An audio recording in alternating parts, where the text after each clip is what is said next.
In the theme of my lecture, Minority Perspective in a Diverse Society, I will tell you my own story.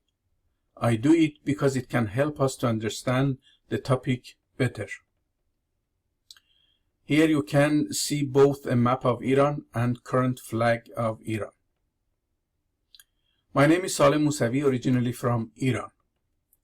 I came to Norway in 1988 with my wife at the time and two daughters, 6 and 2 years old. I have studied both in Iran and in Norway.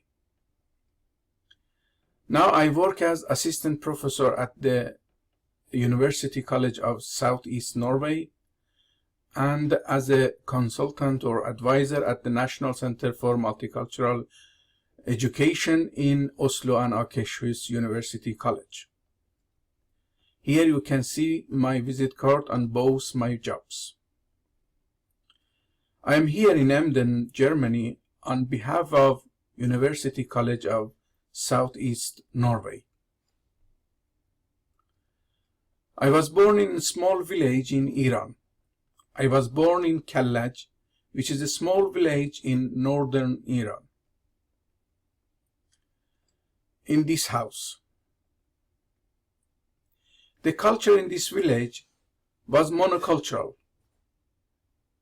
Everyone knew each other, everyone was safe against each other, and everyone helped each other in all situations. When I was 6 years old, my father died and my mother married again.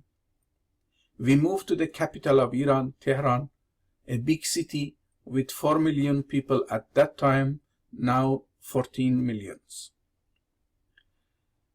Tehran was a society with different minorities, and the minorities have had different cultural backgrounds.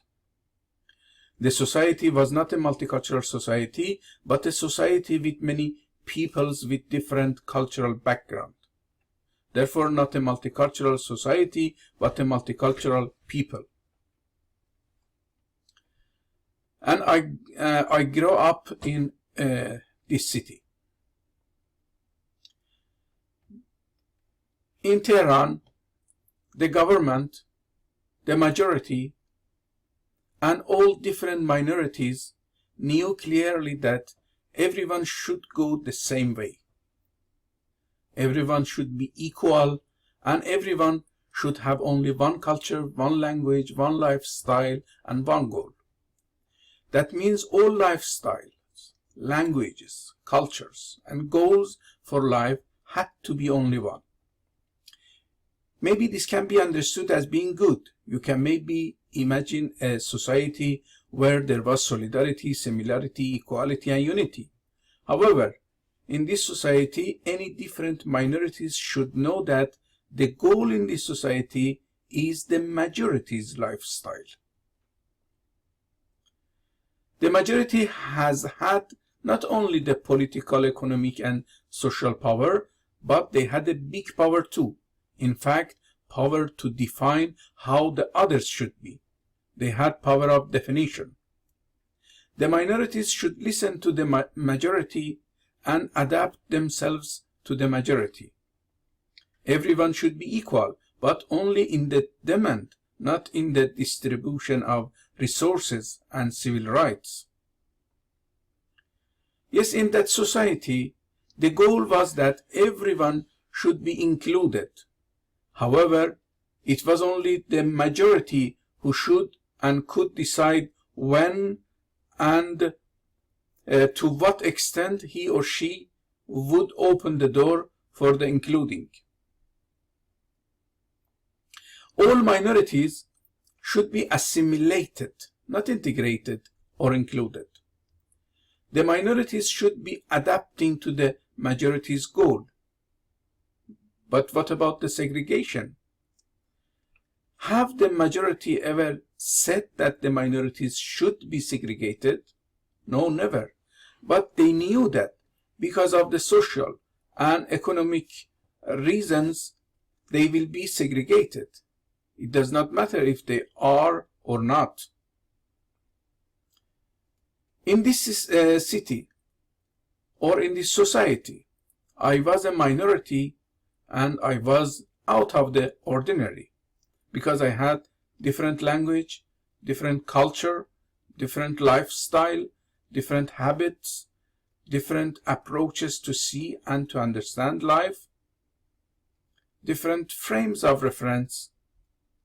So the majority, without consideration for the minorities, defined everything: the lifestyle, the conceptions, and the existence. The majority had the power, and with the foundation of the power, and through the support of the power they had, the power to define, and they defined everything as they wished and understood and taught. That means ethnocentrism. So we moved to Norway. When we came to Norway, the government decided that we had to live in the west part of the country, up in the mountains. Norwegians themselves did not live up there. People came there only to go skiing. The nearest town with Norwegians was almost 45 minutes by bus. We were isolated there. Here you can see a picture with my two daughters at that time. After 14 months, we moved to a city, Skien, in Telemark. In another city in Telemark, Notodden, I started studying teacher education. The first year was very difficult for me because I could not learn enough language. I mean Norwegian. I had hoped that in the second year it would be easier, but it was not, because in the second year I had to learn another Norwegian language too. So finally, I had completed Norwegian teacher education and I was qualified to be an ordinary teacher in Norway. After that, I began to apply for jobs. Almost 250 jobs applications. The only one I got positive answer was 33% job as a mother tongue teacher, learning Iranian children by mother tongue of Persian.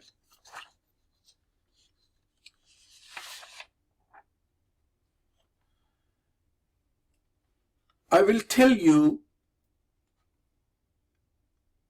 a story from a job interview from this time. After interview, the headmaster said to me, "After talking with you, we have gotten a good impression of you, but we have a problem." I asked that, "What's the problem?" He said, "We don't have good experience with people from Iran." I said, "I'm sorry that a headmaster of a school thinks like that." And I continued, "If you were an ordinary average person, I would not be surprised, but I am now." I continued, "I would now tell you a story from that time I moved to Norway. I know an Iranian man who is a businessman and he lives in Iran. The man travels a lot to Thailand because of his job. When the man heard that I now live in Norway, he said to a common friend of me, poor Saleh and his family have moved to a country where everyone is pedophile. This businessman had met a few people from Norway in Thailand which were pedophile. He knew only these people from Norway, and he generalized that all Norwegian people are pedophile. I'm not surprised, I said to the headmaster, of his man's generalization, but I am of yours, Mr. Headmaster. So here is the generalization and the stereotype. If we do generalization of people, we do stereotypes of people, which we can talk about it after that. And it was my own story.